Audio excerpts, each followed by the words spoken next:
Hello and welcome back to the Charles Squared podcast. My name is Charlie Mason. And I'm Charles Iverson. And today we're going to be looking at a deep dive of Season 2, Episode 8, the season finale of The Mandalorian. Oh my gosh. It was incredible. I knew it would be incredible, but I did not expect what we got. It was something else. Right from the beginning. The action picked up immediately. The team was kind of assembled on point. Everybody kind of reunited. We saw the whole Mandalorian clan come back. It was just a big moment. Yeah, to be honest, I expected them to assemble a bigger team. I thought they would get more people from the season, maybe from the last season too, but it was still a pretty big team, pretty big moment. One thing I was confused about, though, is, where was that one other Mandalorian dude that was with Bo-Katan in the episode 3 of the season? Oh, right. I didn't even think about that. Yeah, he kind of just disappeared. That's a good point. Yeah, I have no idea. And if you guys don't know what we're referencing, it's, is it Season 2, Episode 3? Yes, yeah. Yeah, Season 2, Episode 3, when they hijack the Imperial freighter. There are 3 Mandalorian with Bo-Katan, or 2 others with her. Right. And we only saw, 1. So, yeah, a little smaller than we expected. I was really hoping that we'd flash all the way back to the first 2 episodes. We'd get a glimpse at the fake Mandalorian who had Boba's armor. Oh, Cobb Vanth, yeah. Yeah. And maybe that fish lady would come back. I was really pushing for it. Yeah, they still haven't given a good explanation as to why Grogu was eating those eggs, and I feel like we're owed that, so hopefully they do explore that in the future. Yeah. But talking about, Mandalorians, I want to start with the first topic. Boba Fett. Yeah. Is he a Mandalorian? Yeah, so, I gotta be honest, now I'm pretty confused about this. In the, let's see, what was it? Episode 6 of this season, The Tragedy, they mentioned that Jango Fett, Boba's father, is a Mandalorian, and so Boba's armor is rightfully his. Boba Fett, we already knew, didn't take the Mandalorian creed, but, is he somewhat Mandalorian? Because the other Mandalorians seem to really hate him in this episode. Obviously they know who he is. Yeah, they were very upset. They kind of got into a scuffle in the beginning too. Little fight in the tavern in the reuniting scene right in the beginning. Evenly matched, I have to say. I think it could have gone either way. Yeah, actually. In the end. Yeah, I was actually kind of surprised. I thought Boba Fett would probably win that, but yeah, it reminded me of the fight between Cara Dune and Din Djarin when they used to meet in season 1. Oh, yeah. Yeah. Okay, yeah, that's actually a good point. Yeah, but Boba Fett, I just want to talk about, obviously we just covered whether or not we believe he is a Mandalorian, what we think about that. But at the end of the episode, I want to go all the way to the end. Where did he... This is, not really what I want to get to, but where did he go? Okay, yeah. I think... So, when I first saw the shot of the location, I was pretty certain it was Jabba's palace, because it looked like Jabba's palace yes. From Return of the Jedi. And then, when we see the inside of it... I'm pretty sure the guy on the throne was Bib Fortuna, who is the creepy Twilight guy, who's Jabba's right-hand man. Yeah. He's gotten apparently. Yeah. Yeah. So apparently he's running that place now. Well, not anymore, but he was running that place. So that's interesting. I think now, since we're talking about it already, the Book of Boba Fett, a new series that was announced right after we saw that scene. I guess Boba's gonna be a crime lord now. Oh, That seems man. cool. Oh yeah. I mean, I gotta be honest. Yeah. I think it was kind of That's a going to be an tacky interesting way series. to announce the new series. Like, I liked the scene, but then like right after it, it's like the Book of Boba Fett coming December Yeah. 2021. I mean that's cool, but it's not gonna age well, you know. Like, Yeah, I mean, it also kind of yeah, tells us you're right. You know, I think that he might not he be in the might next be. season of The Mandalorian. Yeah. I think he might be He in could a be. smaller He will role be right in the after, next I season if think, he is in the next season. to pick them up. Yeah. I feel Mentor? like Boba Fett kind of plays the role of mentor. Do you get that sense?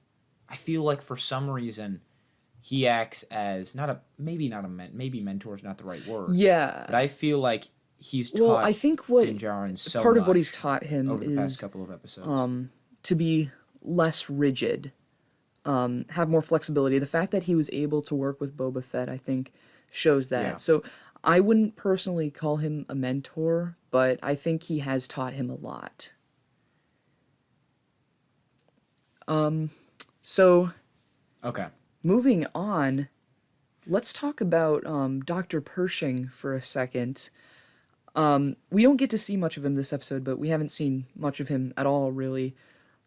He's an interesting character because obviously he values his life a lot, more than the Empire, Yes. I think.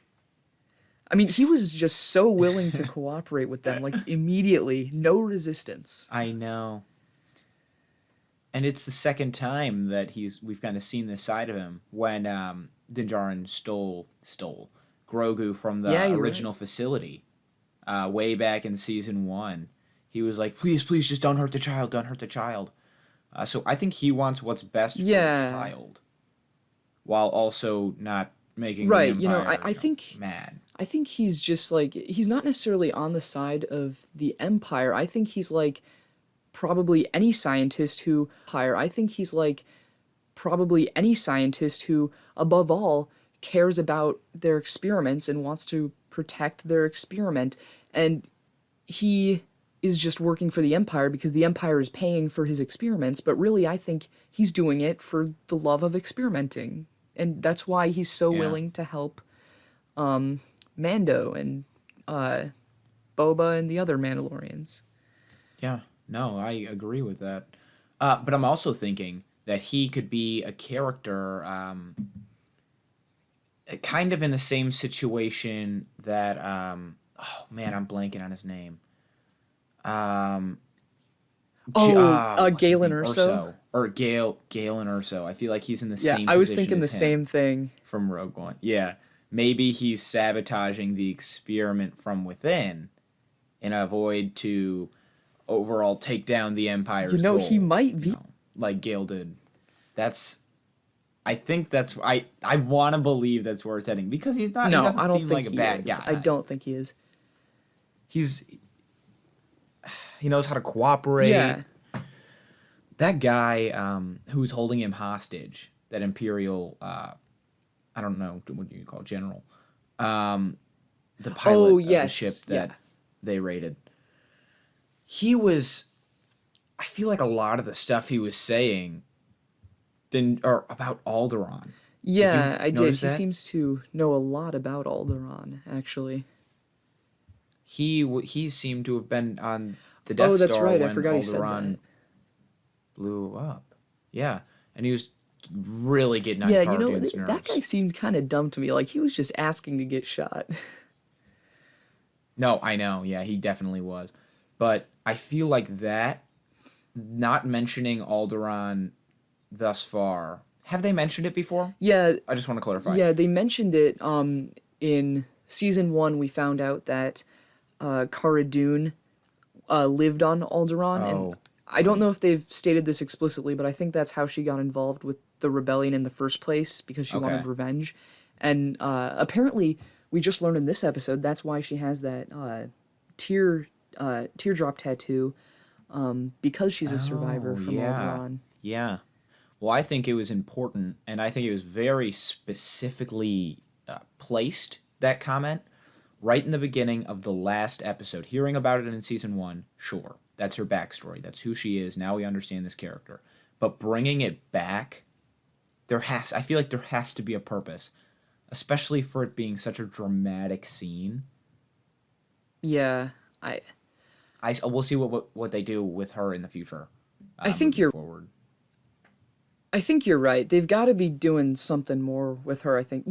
I mean, this is maybe a little off topic, but maybe she's going to be part of the new TV show they announced, Rangers of the New Republic. Cuz she's an official marshal of the New I Republic now. I didn't even think about that. Yeah. That's true. Okay. And it takes place in the same timeline? Yeah, I think so. I could very well see that happening. That'd be Yeah. very cool. It would be. Yeah. Oh, do you want to get into the overall mission? Oh, yes. Docking Moff Gideon's ship? Yeah. I feel like that whole sequence It was awesome. It was so clever how they did it too.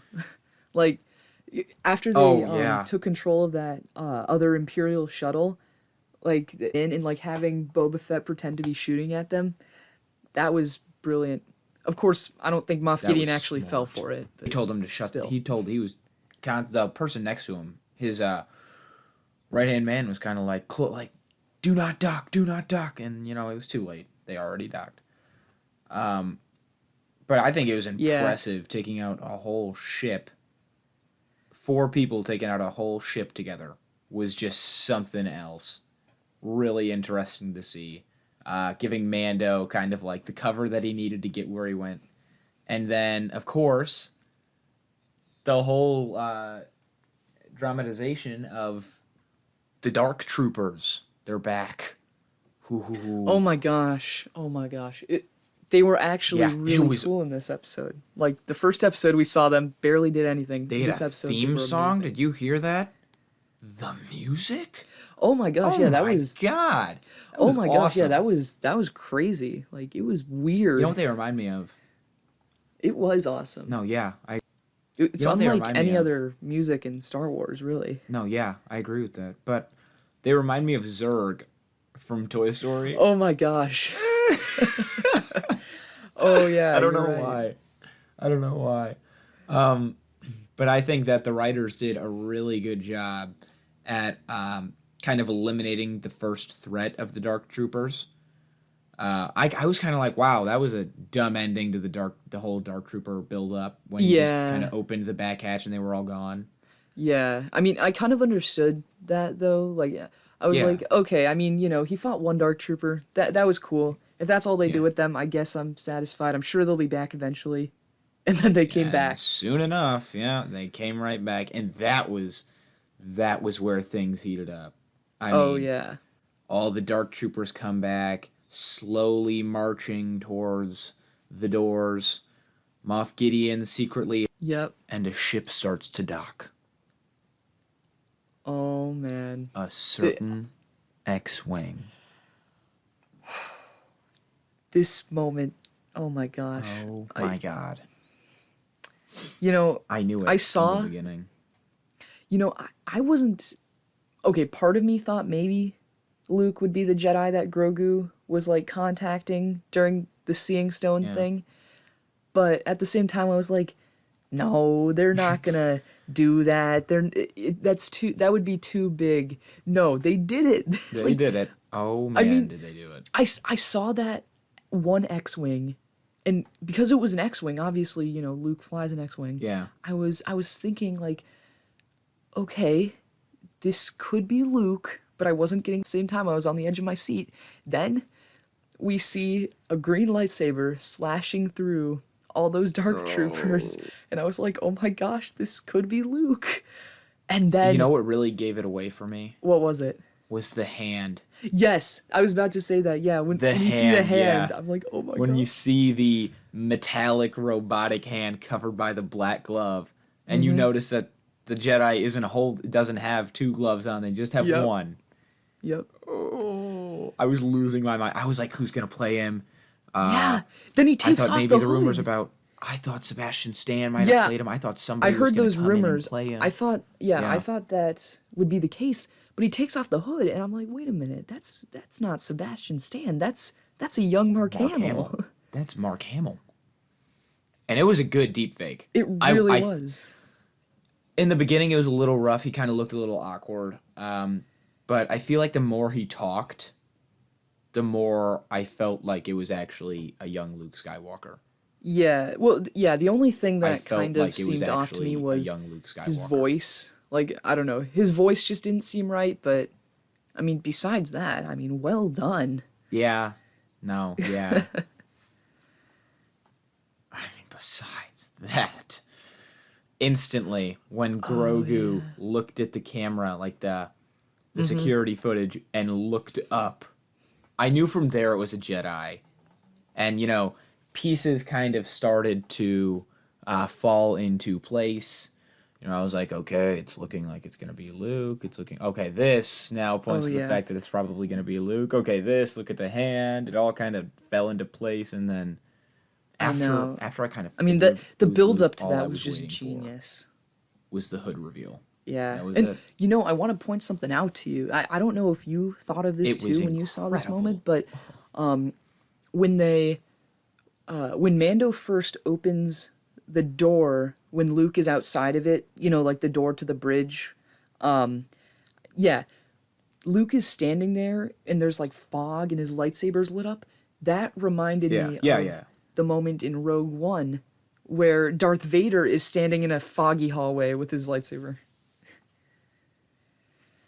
Yes, I was just gonna say that. I was thinking the exact same.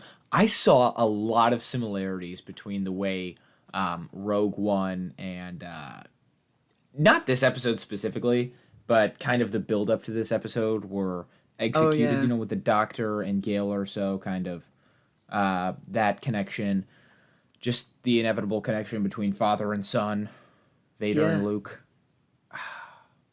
It was just It was great. And then, moment. of course, right after that, you have that bittersweet ending where Grogu is handed off to Luke for training. Oh my god.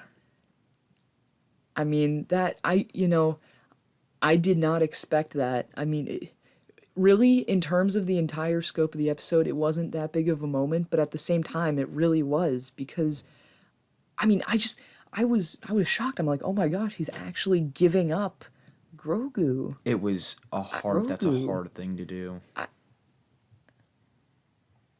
And the thing is, it's hard because you want him to have that Jedi training, but at the same time, you don't want him to have to leave his father. Yeah, And he is. because No, he is right his now, father, really, at this point. And that's why I love that he did show Grogu his face before they had to leave each other. That was a really nice moment, and that makes me wonder. Is he just gonna Maybe be he's like taking the other Bo-Katan's Mandalorians advice, now and show his face? Maybe. Yeah, maybe. But Maybe this now was just a everybody in one-time the thing for room's seen Grogu. it. Luke saw it. You know who else saw it? R2 saw it. That's true. R2. Oh man, that R2 like saw I it, wasn't yeah, already that- like I wasn't already going through enough when he took off his helmet. R2 had to I come in and know. make it 10 times I more know. emotional. Oh my god. I was losing my mind. Tears. Mm-hmm. I had tears in my eyes. Now, It was incredible. that of course was the big moment of the episode, and it really felt like. Yes. To me, it felt like the end to the show because it was just such a big moment. But then I realized that there's still so much that needs to be explored. Like Moff Gideon's fate. Like we don't know what are they going to do with him. Like they still have him as prisoner. Definitely.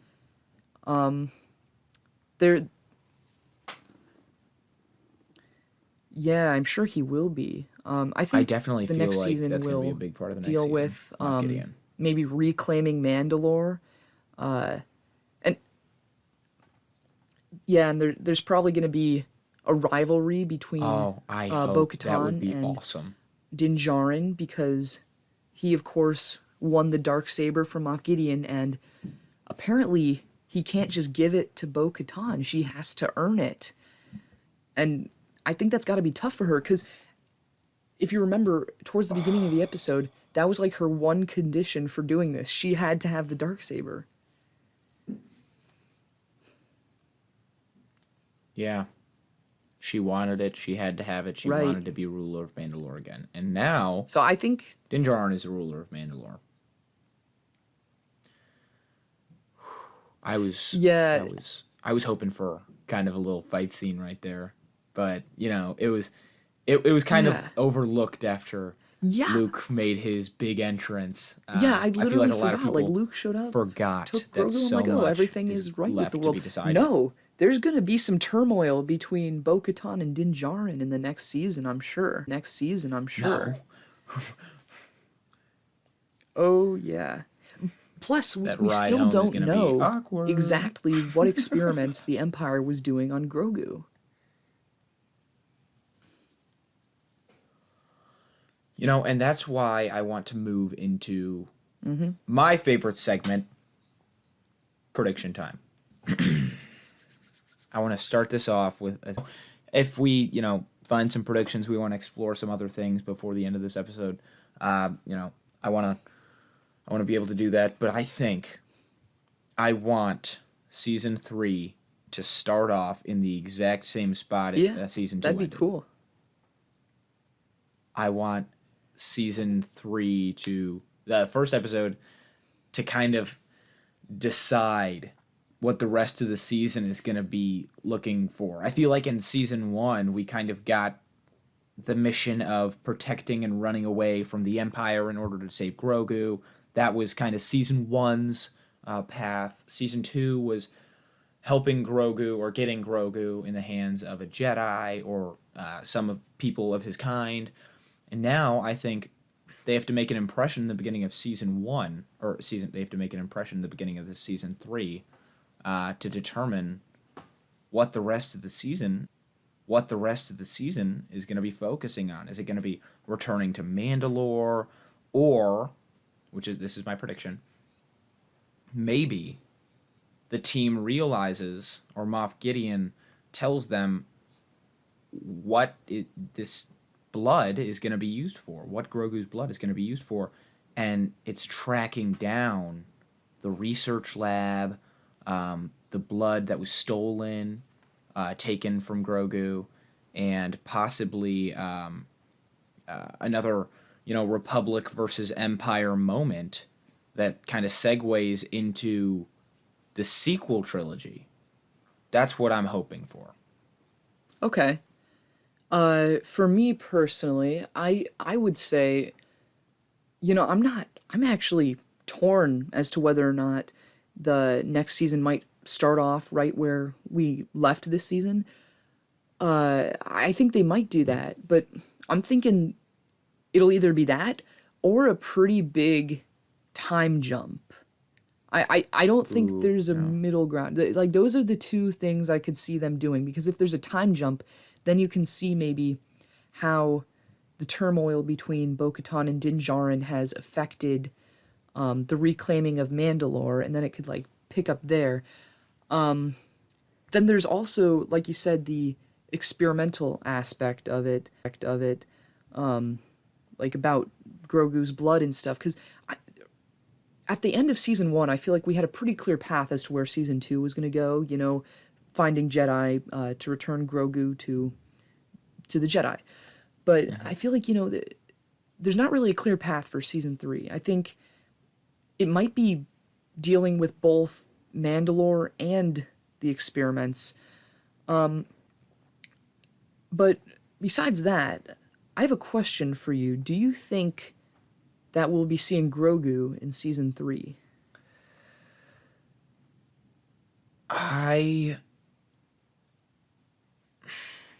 That's a difficult question. I know. I want to say no, but I feel like there's gonna be, because I feel like now Luke is getting into the stage where he realizes he's still a Jedi, he's still a strong Jedi, but at some point he's going to train younglings. Um, and I thought, oh, maybe Grogu will be his first. Maybe Grogu's gonna spark this desire in him to train others to be like him. Um, and if that's the Yeah. case, I don't think we're gonna be seeing Grogu. But I feel like it all depends on the Mandalore, the plot, whether or not we see them go Yeah, back to I agree Mandalore. with If they go that. back to I, Mandalore, you know, I don't think we're gonna be I seeing think Grogu. the problem is I think they'll find some way to do this smoothly, but for me the problem is Grogu has been such a huge part of this show from the beginning. And I think to not have him as part of it, it would be a completely new direction for the show. So I think it's important that they do keep up that plot of, Grogu's blood and the experiments. But it sounds like they are going to be doing stuff with Mandalore too. So I'm curious to see how they do both successfully. I don't necessarily think Grogu will be back for the next season, and if he is, it'll be a small role, I think. But I think he will be back eventually, whenever the last season is, maybe. I think the Mandalorians will be facing some sort of conflict, and then Grogu returns as a Jedi Master or even just a regular Jedi Knight and saves the day. How cool would that be? Oh man. That's a great prediction. I'm kind of pushing. Now I want to see him. Now I want to see him. I'm Yeah. kind of pushing for it now. That would be something else, man. Oh my god. That's a Thank you. good prediction. That's prediction of the day. You just got the prediction of the day. Oh, wow. But what a close to one of the best stories I've watched about Star Wars. One of the Nope, no best idea. plots that I've seen in a long time. Just an incredible story that we have. I feel like all the movies, in between the original trilogy, the prequels, and the sequel series, I feel like all of those have had a specific like message and purpose. We saw Rogue One was made to tell the story of the Death Star. The flaw behind it, getting the plans for it, the whole idea of Yeah, the I original I trilogy. mean, there's so many Um, ways they could explore this. this is And very different. we've got a lot of shows coming actually that take place during this time period. So, well, we've got another podcast talk about that coming up. So I'm not going to say too much, but I'm curious to see how those Yes. work together to tell the story of this era in between the original trilogy and the sequel trilogy.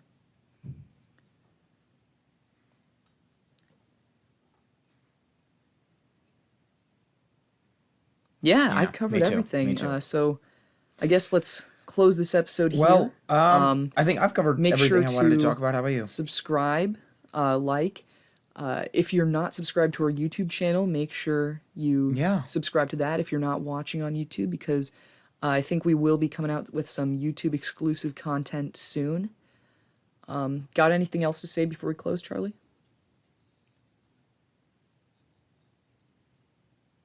Got anything else to say Yes. before we close, Charlie? Yes.